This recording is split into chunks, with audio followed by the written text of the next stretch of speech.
is a distinguished American diplomat. One has to be careful about announcing your intentions as one to get all your... On China, I do believe patterns of cooperation, finding a way forward with Iranians are not terribly good at diplomacy, but at this point I would consider the American side even worse.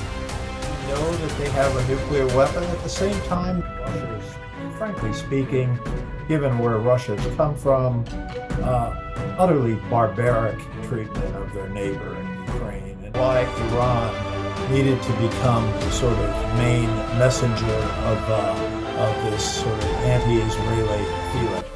Civilized countries need to be on the side of the victim here. I think we need to be strong, resilient, and essentially backing the Ukrainians.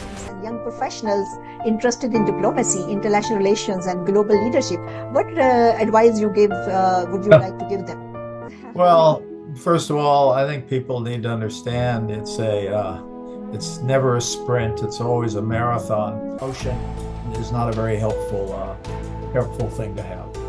You know, that's not one where there's a misunderstanding. That's one where there's a fundamental difference of world order. I'm not pleased at seeing that that Putin has taken his people into the forest, and I'm not sure when they'll ever come out of the forest. But I've been predicting peace for a couple of months. Do you think the Pakistan mediation has contributed something positively into these negotiations? I sure do. I think Pakistan did a good job. We stand together, hand in hand, building dreams across the land. I like the way you show the path where hope and love will grow. Hello, I'm Noor Fatima, joining you from HYIERI, Australia.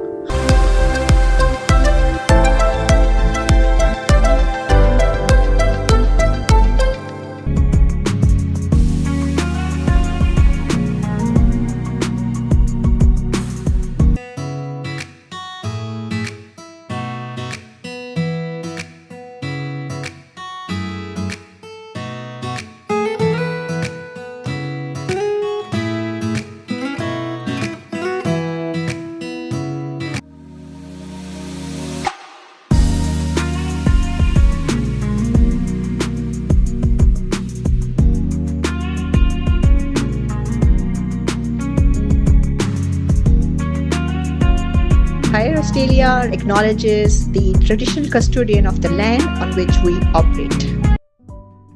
Welcome to HYIERI Global Affairs, the flagship program of HYIERI Australia, where we speak with diplomats, policymakers, scholars, and global thought leaders to explore the key issues shaping international affairs in today's complex world. Through this platform, we aim to bring meaningful conversation to a global audience and learn directly from those who have helped shape international policy and diplomacy. Today, it is both a privilege and an honor to welcome one of the most respected diplomats of our time, Ambassador Christopher Robert Hill. At the time of rising geopolitical competition, regional conflicts, and growing uncertainty in the international system, Ambassador Hill's experience offers valuable insight into diplomacy, negotiations, leadership, and the pursuit of peace in a rapidly changing world. Ambassador Hill is a distinguished American diplomat with over 3 decades of service in the U.S. Foreign Services. He has served as a U.S. ambassador to 5 countries, including Serbia, Iraq, South Korea, Poland, and North Macedonia, and played a central role in major diplomatic efforts such as Bosnian peace process, the Kosovo crisis, and 6-party talks on North Korean nuclear program.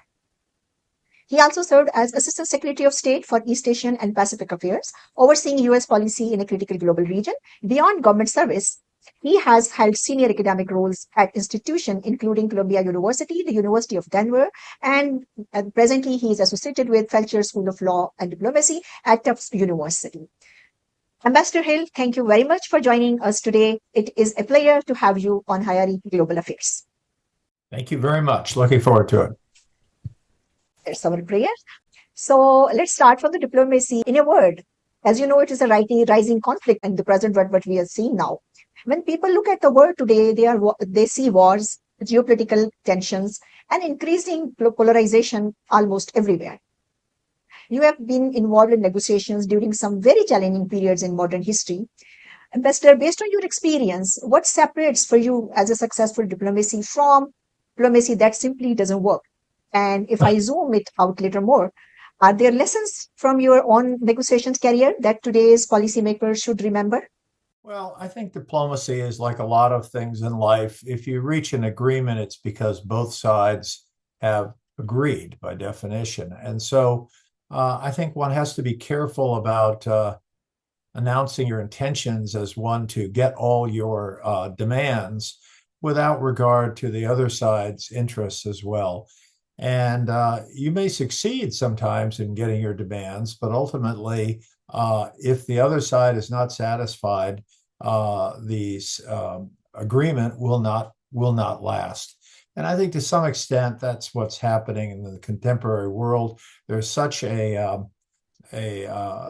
premium paid to getting what you want. This notion that we're more powerful, therefore we should get what we want.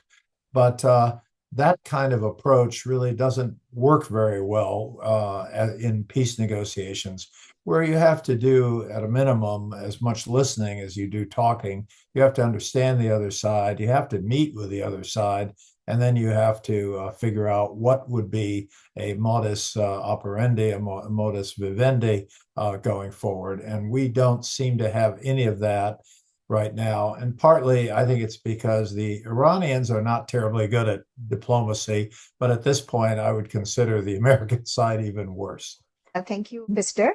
Building on your discussion, let's focus on the region where these issues are being tested every day, like Indo-Pacific.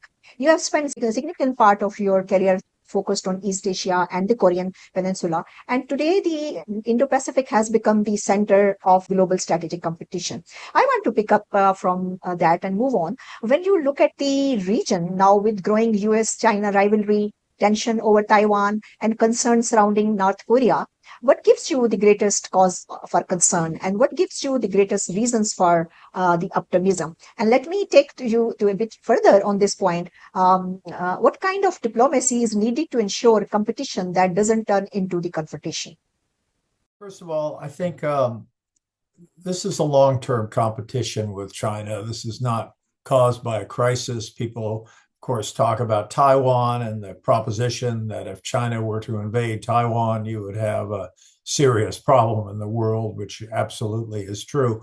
But I think the real problem is a longer-term problem. Some people have described it in terms of ancient Greece, the so-called Thucydides trap, where you have the rising power and the established power inevitably clashing, this sort of thing. But I don't think you have to go back to ancient Greece to understand what is going on. To a great extent, the U.S. and China have very different internal systems. They work very differently.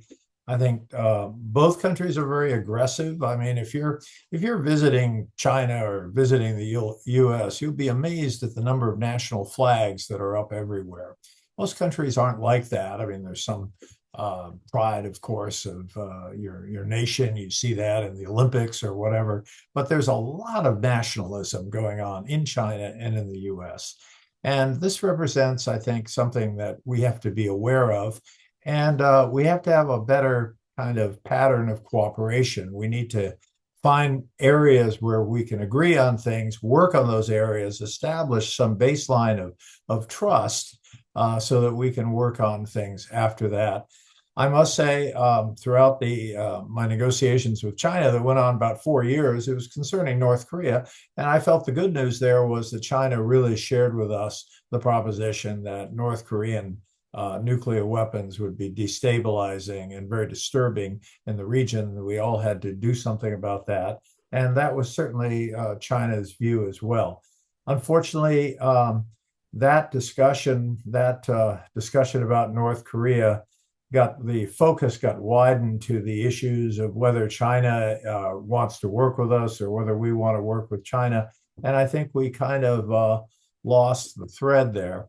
And the consequence, I think, is now that we somehow feel there's something that needs to be negotiated, but we're not really sure what, and therefore we don't really have any negotiations. I think at a minimum, we need to be talking to China a lot more. The president's visit to China was fine, but we haven't had a presidential visit in I think it was 7 years. That's not going to work. And I guess I know my country best, and I'm sure there are points that can be made from China's perspective, but I feel if the U.S. is going to be involved in these issues all around the world, we should do a little better job of understanding them. When I was in Iraq, I was rather surprised to see that our expertise in Iraq really was not as it should have been. I don't think we quite understood the dynamics of the Sunni and Shia conflict, which is a conflict that ebbs and flows through history, and it just happened to be in a flow tide at that point. It was a very strong issue. We should have understood that better.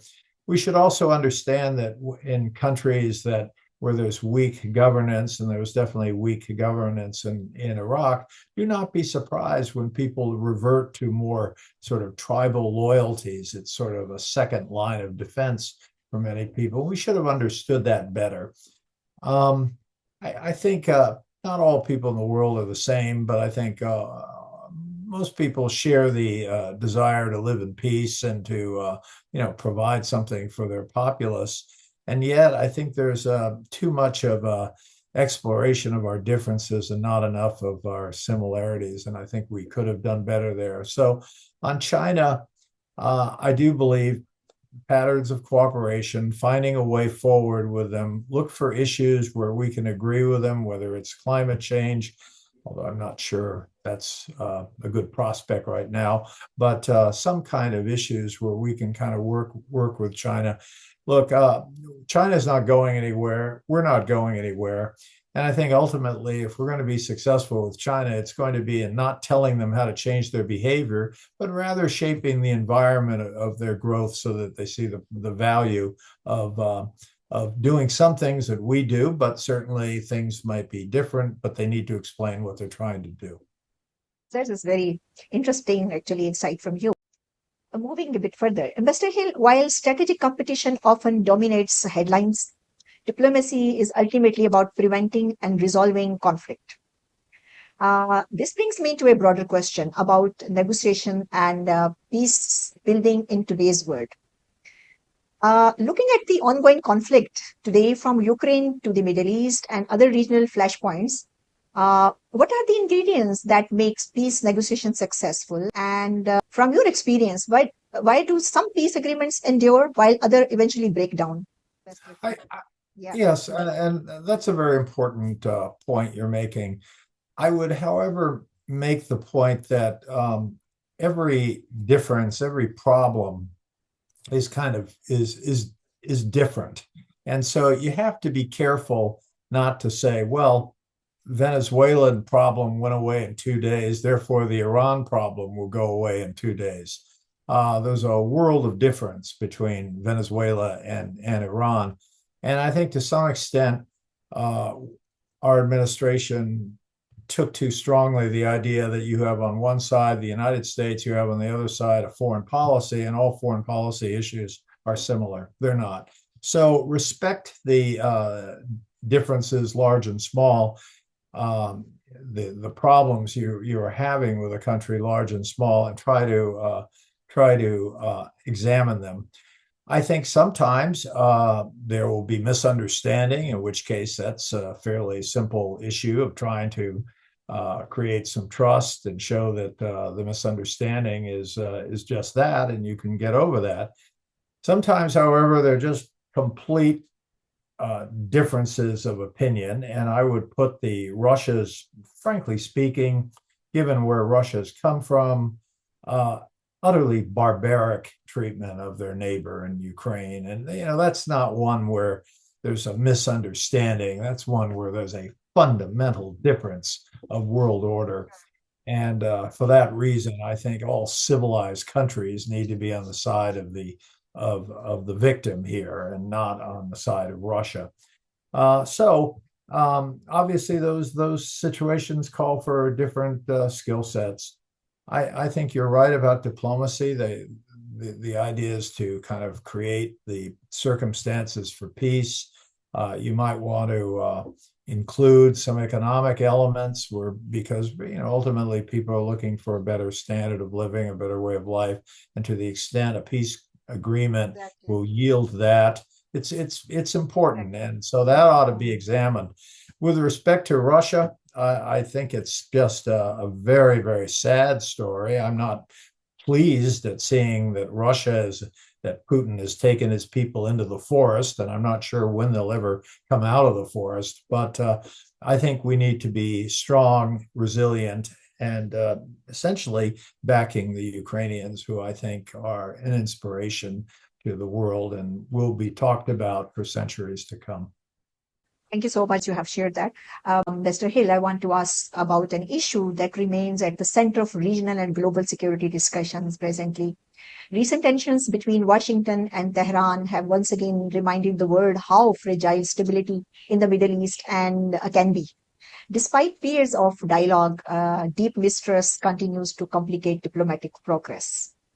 Uh, from your perspective, if I may ask, what lesson does the US-Iran relationship offer about the possibilities and limitation of diplomacy in highly adversarial relationship? And do you believe that there are still opportunities for diplomacy to reduce tension, even when trust between parties is extremely low, what we see around now every day in the news?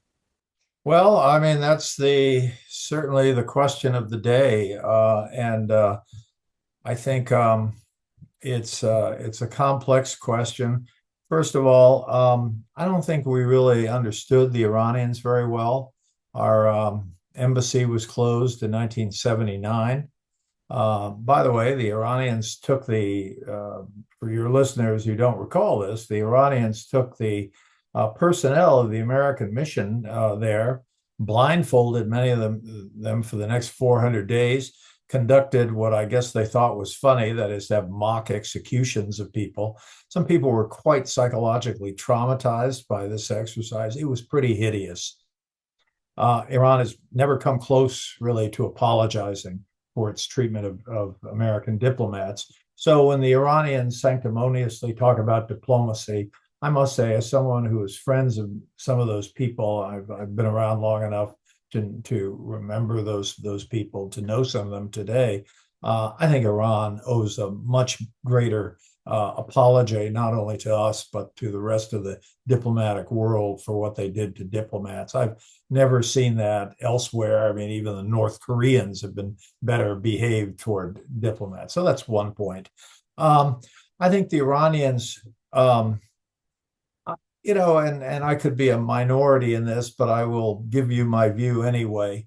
I don't see why Iran needed to become the sort of main messenger of this sort of anti-Israeli feeling. So what are they doing? Why were they doing that? When you look at a map, and by the way, I recommend anyone talking about foreign policy to look at a map. Yeah, you'll see that they're not really that close. There are no real territorial disputes. So what's going on? And I think to some extent what was going on is that Iran is competing with its Sunni Arab neighbors to show who can be tougher on Israel. Well, I think they ought to compete in other fields than that. So I think that has been an issue. I mean, the Israelis, with some justification, say Iran is their main enemy.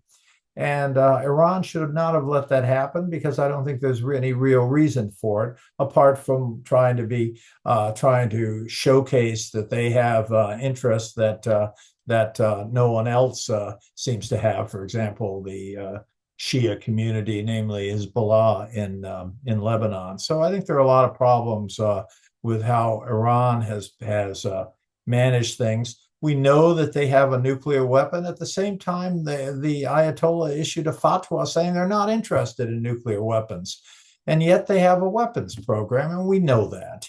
And so I wish Iran had done a little better job of reconciling that fatwa against nuclear weapons with having a nuclear weapons program. I know their view is, well, look at Israel, and fine, look at Israel, but I don't think that justifies what they've done, because it's not just Israel that's been worried about Iran for decades. It's other Arab neighbors. So there are a lot of issues there.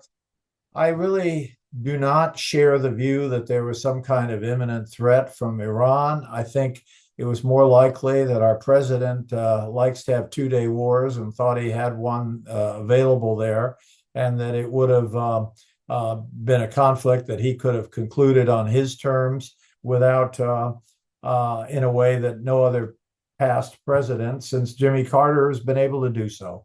So I think that reflected his complete lack of understanding of Iran. I said earlier, it's maybe because Americans just don't visit there very often, but I think it has to do with the fact that our president does not study issues. He may listen to someone on the telephone. He doesn't study them. So to me, the elements of an agreement are pretty clear. You need an open Straits of Hormuz. You need restraint from helping Iran's effort to help Hezbollah, which is not a bunch of Boy Scouts. And you need some agreement in terms of Iran's kind of threatening posture to others. And perhaps you need some agreement from the U.S. not to have these sanctions and to try to do some restitution to the Iranians for these sanctions. Something like that. All these issues, I think, are ones that can be discussed, ones that can be put on the table, ones that you should be able to find a compromise to. But I think this issue has just gotten very emotional on everybody's part. And as a diplomat, I can tell you emotion is not a very helpful thing to have. Thank you very much. So, what do you think? What is your assessment? The way it is going now, is it now going towards like any peaceful end, or maybe something going to be a little longer? World is waiting desperately. Yeah, I know. I've been predicting peace for a couple of months. I probably should stop doing that because it seems I'm always wrong. I do believe that the elements of the solution are on the table. I think there have been some serious mediators who've tried to do that. Yeah. I think to some extent, to the extent we want to look at ancient Greece, you can see in ancient Greece in that conflict between Sparta and Athens, it wasn't just the rising power and the established power. There was also the sense of when one side's ahead, they don't want to stop and they want to get more. I think Iran has been a little guilty of that. And I think everyone's losing from this war. And the logic is to wind it up. But I'm not sure logic is the most operative element in everyone's thinking these days. Do you think the Pakistan mediation has contributed something positively into these negotiations? I sure do. I think Pakistan did a good job in kind of figuring out what the elements were and keeping an open contact with both sides. You know, some people call themselves mediators, but then they only talk to one side. I don't understand how one could be a mediator. When I used to when I was dealing with North Korea, I'd talk to them, and I was criticized for talking to them. I criticized back in Washington for talking to the North Koreans. Well, how in the world can you have an agreement when you don't know what the other side thinks? So I think the Pakistanis have positioned themselves well, have done a real service. And, I think when it's finally over, and it will be over at some point, wars do end. That's the good news about wars. I think Pakistan will get a lot of credit in the history books. Thank you. Thank you very much, Sana. You have been very open in your discussion. Now I'll move further to having reflected on your diplomatic experience, Ambassador Hill, and the state of world affair. I'd like to turn a more personal question about mentorship and public services here. Before concluding, let me ask and take the advantage of your presence. Since you spent many years teaching now and mentoring students who hope to enter public service and international affairs, and I myself belong to International Relations Department at the university, so I know how much the youth is passionate about making a difference, but they are entering a world that seems increasingly complex and uncertain. So in that way, if you were speaking directly to students and young professionals interested in diplomacy, international relations, and global leadership, what advice would you like to give them? Well, first of all, I think people need to understand it's never a sprint. It's always a marathon. A few years ago at the University of Denver, and this is often how American academia goes. If you have to spend a lot of time raising money as the dean. So I raised money, and we had a new building go up thanks to a private donor.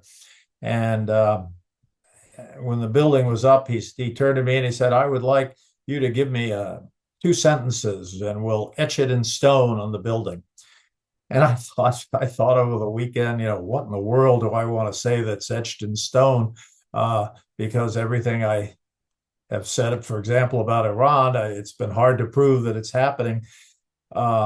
So what I ended up saying is that diplomacy offers no refuge for those in need of instant gratification, because there is no instant gratification. By the way, I've seen a lot of military parades. I've never seen a diplomatic parade. It's not a profession for someone who's looking to bask in the sunlight. I mean, a few people have done that. Henry Kissinger sure did, but it's an issue that you have to be prepared for the long haul. If you're not good at listening, you're probably not going to be good at diplomacy. If you don't understand that diplomacy is not just with your interlocutor, but also at home, you've got to work with your own people, because often they have a disagreement with what you're doing. So you got to do that. And you've got to be a good communicator, not only with your on the other side of the table, but with your own team. So I think there are a lot of ingredients. And when it works, and it does sometimes work, there's no better feeling in the world. And if I may ask you, it's just quick, what two kind of a skill a youth should have they want to enter into the diplomacy? Just 2 skills. I think clarity of thought and clarity of expression is very important. It's ironic to me that people equate every statement that's completely unclear as being, he's being diplomatic by saying something that no one understands. I think it's quite the opposite. I think diplomacy has to do with clarity, so that people know where you are, and that usually comes with being articulate.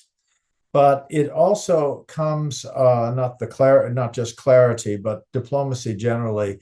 Respect your interlocutor. You may not agree with anything that person says, but you need to understand that if circumstances were different and you were brought up in a different country, in a different system, you might be on the other side of the table too. So have respect for whoever you're dealing with. You may not like them, but you better respect them. Thank you very much, Ambassador Hill. This brings us to the end of our discussion. It was a pleasure to have you, and thank you very much for your openness, for your insights which you gave us. We are very grateful. Thank you so much. Thank you. Pleasure. Bye-bye. Bye-bye. Thank you. Bye-bye.